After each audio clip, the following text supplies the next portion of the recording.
Welcome to the Leo. YCP పార్టీలో ఎప్పుడు ఎవరికి సీటు ఉంటుందో, ఎవరి సీటు ఊస్ట్ అవుతుందో తెలియని పరిస్థితి. ఇప్పటికే అనేక మంది మంత్రులు, ఎమ్మెల్యేలు, ఎంపీలు అందరూ కూడా తమ సీట్లు పోతాయని చెప్పి గందరగోళంలో ఉన్నారు. ఏదైతే ప్రశాంత్ కిషోర్ సర్వే ఆధారంగా జగన్మోహన్ రెడ్డి ఒక్కొక్కరికి ఉద్వాసన పలుకుతూ వస్తున్నాడు. సో ఇప్పుడు అదే పరిస్థితి అయితే ఆ గోరంట్ల మాధవ్ వరకు కూడా వచ్చింది. మనకు తెలుసు, గోరంట్ల మాధవ్ అనగానే ఒక వివాదాస్పద ఎంపీగా రాష్ట్రం మొత్తం కూడా పేరున్నటువంటి వ్యక్తి.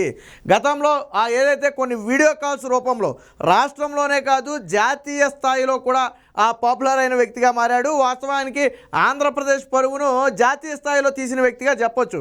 అయితే అప్పటి నుంచి కూడా మొదటి నుంచి గోరంట్ల మాధవ్కి టికెట్ అనుమానాస్పదంగానే ఉన్నప్పటికీ తాజాగా జగన్మోహన్ రెడ్డి అయితే తేల్చి చెప్పాడు, గోరంట్ల మాధవ్ని హిందూపురం ఎంపీగా అయితే తప్పిస్తున్నారు. ఇటీవల ఆ పార్టీలో చేరిన ఒక మహిళకైతే ఆ హిందూపురం పార్లమెంటు ఎంపీ ఇచ్చే ప్రయత్నం జరుగుతున్నట్టుగా అయితే ఊహాగానాలు వస్తున్నాయి. అయితే గతంలో కూడా గోరంట్ల మాధవ్ వ్యవహార శైలి పూర్తిగా వివాదాస్పదంగా మారింది. గతంలో కియా షోరూమ్కి సంబంధించి కార్ల ప్రారంభోత్సవానికి జగన్మోహన్ రెడ్డి వెళ్ళిన నేపథ్యంలో అక్కడ కియా అధికారులను కూడా బెదిరించిన పరిస్థితి, కియా ప్రతినిధులను బెదిరించిన పరిస్థితి. సో అప్పుడు రాష్ట్ర వ్యాప్తంగా కూడా ఇది చర్చనీయాంశంగా మారింది. ఒక ఎంపీ వెళ్ళి ఒక ప్రతినిధుల్ని బెదిరించడం అనేది చరిత్రలో ఎక్కడో లేదు.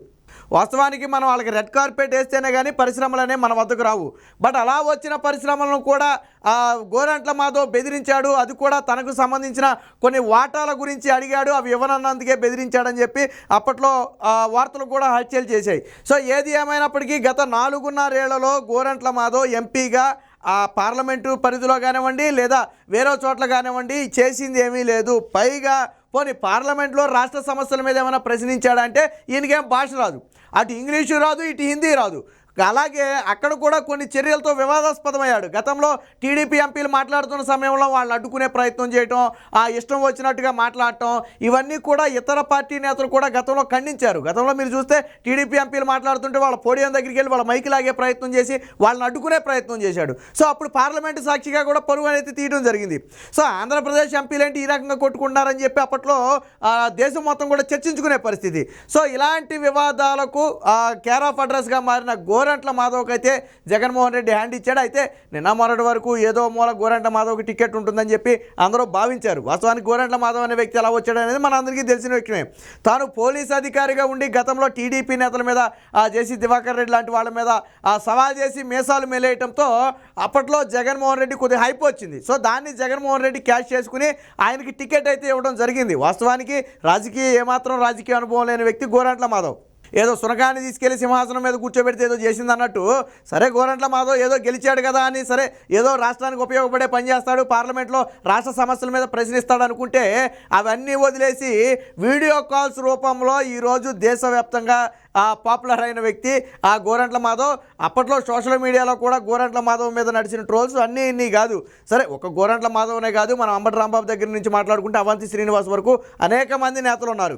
అయితే ఇప్పుడు టికెట్ ఉద్వాసనకు గురైంది మాత్రం గోరంట్ల మాధవ్ కాబట్టి కేవలం తాను చేసిన చేష్టలే ఈరోజు తనకు ఎదురు దెబ్బ తగిలాయి అన్నట్టుగా తెలుస్తుంది.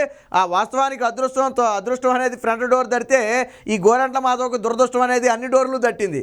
అనుకోకుండా ఎంపీ అవటమే కాకుండా కొద్దో గొప్ప పాపులారిటీ సాధించుకున్న ఈ వ్యక్తి ఎప్పుడైతే ఒక వీడియో కాల్ వచ్చిందో బయటికి, దాంతో మొత్తంగా సర్వనాశనం అయిపోయాడు. ఒక రకంగా ఏంటంటే గోరంట్ల మాధవ్ వస్తే మహిళల పక్కకి వెళ్ళిపోయే పరిస్థితి.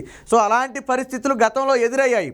పైగా ఈయన మళ్ళీ మహిళల గురించి, మహిళల భద్రత గురించి ఉపన్యాసాలు ఇస్తే మొహం మీద చీయని ఊసి వెళ్ళిపోయిన పరిస్థితులు కూడా ఉన్నాయి. ఎందుకంటే ఆయన చేసిన పనులు ఏంటనేది ప్రపంచం మొత్తానికి తెలుసు. ఒక ఎంపీ అయి ఉండి ఆయన చేసిన చేష్టలను ఎవరైనా తీవ్రంగా ఖండించాల్సిందే. సరే అది వ్యక్తిగత విషయం అయినప్పటికీ కూడా ఒక ఎంపీ అయి ఉండి అలాంటివి చేయడం అనేది ఖచ్చితంగా మనం ఖండించాల్సిన విషయమే. సో గోరంట్ల మాధవ్కి టికెట్ ఇస్తే ఈసారి డిపాజిట్లు కూడా రావనే ఒక ఉద్దేశము, పైగా తెలుగుదేశం పార్టీకి ఆయుధంగా మారుతుంది. ఒకవేళ గోరంట్ల మాధవ్ లాంటి వారికి కన్నా టికెట్ ఇస్తే ప్రచారంలో, ఎన్నికల ప్రచారంలో గోరంట్ల మాధవ్ చేసిన చేష్టలన్నీ కూడా బయట పెట్టి డ్యామేజ్ చేసే ప్రయత్నం ఎక్కువ ఉంటుంది.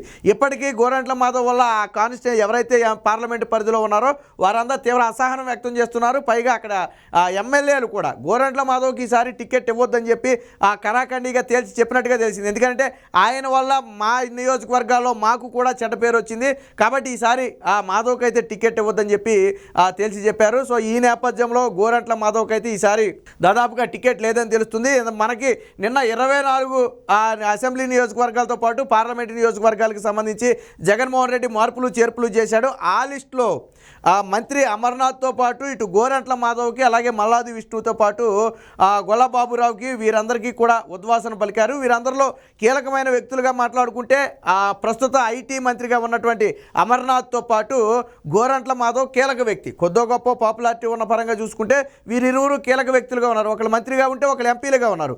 సో వీరిరువురికి కూడా జగన్మోహన్ రెడ్డి మొండి చేయి చూపించాడు. దీంతో ఇప్పుడు వైసీపీలో కేవలం గోరంట్ల మాధవ్తో ఇది ఆగిందంటే ఆగదని చెప్పుకోవచ్చు. ఇంకా మరికొంతమందికి ఉద్వాసన పలికే అవకాశం ఉందని చెప్తున్నారు. అలాగే అంబటి రాంబాబు పరిస్థితి కూడా గాలిలో దీపంగానే మారింది. సో అంబటి రాంబాబు కూడా దాదాపుగా ఇలాంటి చేష్టలతోనే తనకున్న పరువు మొత్తం కూడా తీసుకున్నాడు. గంట అరగంట పేరుతో కానివ్వండి, సంజన సుకన్య పేరుతో కానివ్వండి, సోషల్ మీడియాలో జరిగిన ట్రోల్స్ అన్నిటి మనందరికీ తెలిసిన విషయమే. సో సాధారణంగా అసలు వీళ్ళందరూ గతంలో ఎప్పుడు రాజకీయ నేతలు ఇలాంటి చేష్టలు ఎప్పుడూ తెలియదు. మొట్టమొదటిసారిగా వైసీపీలోనే వీళ్ళందరూ బయటపడ్డారు. గంట అరగంట దగ్గర నుంచి మొదలు పెడితే, సంజన సుకన్య దగ్గర నుంచి మొదలు పెడితే గోరంట్ల మాధవ్ వరకు కూడా వీరంతా రకరకాల రాసలీల వ్యవహారాలు నడుపుతూ ప్రజల్లో అబాసు పాలైన వాళ్ళలో ముందు వరుసలో ఉన్నారు. పూర్తిగా వైసీపీ పార్టీని కూడా డ్యామేజ్ చేయడంలో వీరి పాత్ర ఉందని చెప్పడంలో ఎటువంటి సందేహం లేదు. ఏది ఏమైనప్పటికీ ఈసారి గోరంట్ల మాధవ్కి అయితే జగన్మోహన్ రెడ్డి టికెట్ ఇచ్చేది లేదని చెప్పి తేల్చి చెప్పాడు. అయితే మరి గోరంట్ల మాధవ్ ఎలా స్పందిస్తాడనేది చూడాలి. గతంలో కూడా గోరంట్ల మాధవ్ నేనే ఎంపీగా పోటీ చేస్తాను, నన్ను ఎవరో ఆపరని చెప్పి కొన్ని వ్యాఖ్యలు చేసిన సందర్భం ఉంది. మరి ఇప్పుడు జగన్మోహన్ రెడ్డిని ఇతర నేతల్లాగా ఎదిరిస్తాడంటే అంత ధైర్యం చేయకపోవచ్చు. ఎందుకంటే గోరంట్ల మాధవ్ది స్వతహాగా రాజకీయ బ్యాక్గ్రౌండ్ ఉన్న పార్టీ కాదు. రెండోది, ఒకవేళ ఈ పార్టీని వదిలేసి వేరే ఏదైనా పార్టీలోకి వెళ్దామన్నా గోరంట్ల మాధవ్ని అసలు రానిచ్చేవారే లేరు.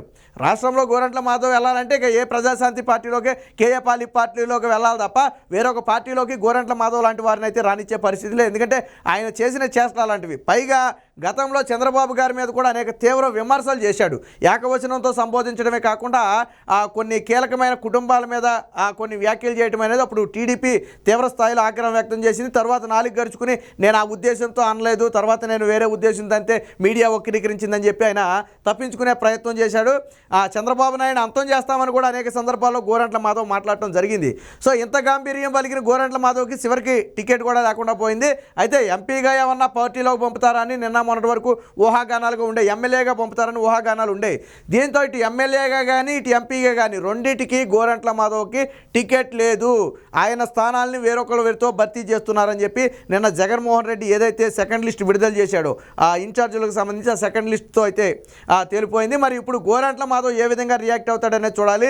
జగన్మోహన్ రెడ్డి నిర్ణయానికి కట్టుబడి వేరొకరికి టికెట్ ఇచ్చినా కానీ కలిసి పనిచేస్తాడా, లేదు నేను ఇండిపెండెంట్గా పోటీ చేస్తానని కానీ లేదా పార్టీ మారుతానని కానీ జగన్మోహన్ రెడ్డిని ఏమైనా బ్లాక్మెయిల్ చేసి టికెట్ను కాపాడుకునే ప్రయత్నం చేస్తాడనేది ప్రస్తుతానికైతే తెలియదు. కానీ ఏదేమైనా వైసీపీ పార్టీలోనే సాధారణంగా ఎవరికైనా సరే ఆ సొంత కాన్స్టిట్యున్సీలో ఇంతకాలం పనిచేసిన వ్యక్తికి టికెట్ పోతే కొద్ది గొప్ప బాధపడతారు.